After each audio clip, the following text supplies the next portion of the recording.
means the minimum repulsive force. Okay, that means they will be placing themselves furthest distance away from each other. Okay, furthest distance away from each other. That's the third point. That electron pairs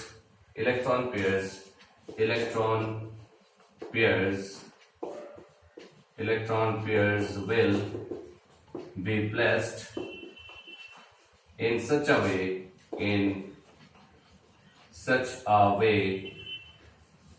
so that they experience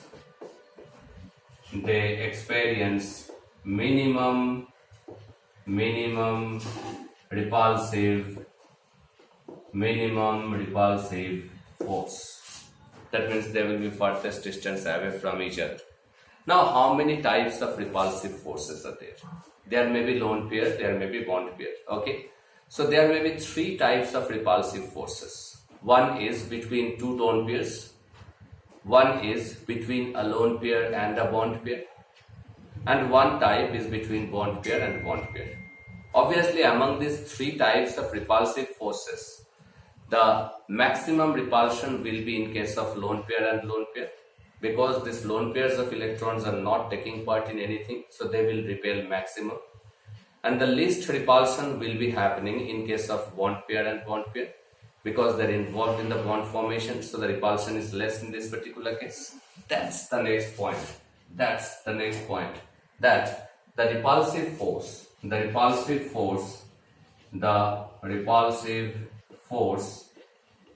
is of the order of following like this: lone pair is greater than lone pair, bond pair is greater than bond pair. Okay, is following this order. Lone pair repulsion is obviously maximum. It's greater than the lone pair, bond pair, and the bond pair repulsion. Okay. And the last point, which is also an important point, if there is any multiple bond present in the molecule. Multiple bond means it might be a double bond or a triple bond. I think in case of carbon dioxide, we had seen that two double bonds are there. So multiple bonds, the double bond is there means two pairs of electrons are there. Triple bond is there means three pairs of electrons are there. But according to VSEPR theory, if the bond is multiple, they are considered as a single pair of electrons. In the VSEPR theory, the multiple bonds are considered as a single pair of electrons. That's the last point. Number 5, I'm writing it over here. That's number 5.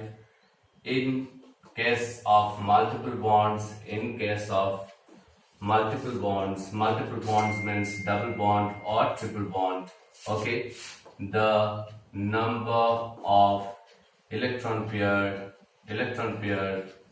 considered is single. They're considered as a single electron pair. Doesn't matter whether there are two pairs or three pairs, but they're considered all together as one pair, and the structure is determined. This is the basis of what? This is the basis of VSEPR theory. Now, according to this basis, you have to do, that will be your homework. Okay, some part of it is your homework. That is according to Lewis dot structure. We are going to understand this theory by a tabular form, where you are going to write this. Okay, the first one you are going to write molecule, then Lewis dot structure, then electron pair. Now under electron pair there will be two subdivisions. One is lone pair, one is bond pair. Okay, that is electron pair. Electron pair means electron pair of the central atom. Then we are going to write down geometry. Then we are going to write down shape. Then we don't know these at this moment. Then we are going to write down bond angle, and finally we are going to write down hybridization. This will be our table.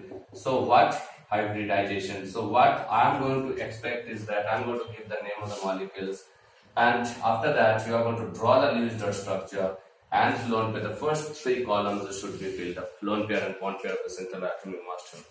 The first example, the first one is write BeCl2. The second one is Bm3. Third one CH4. Just do few at least. Then we will do it next by tomorrow's class.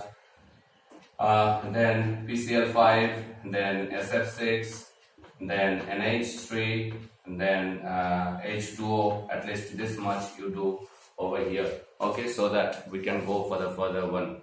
Okay. So I hope the limitation of the Lewis-Dot model, the limitation of the Lewis-Dot model, and the approach towards the valence shell electron pair repulsion theory is clear to you. See you next class. See you in next class. Thank you so much.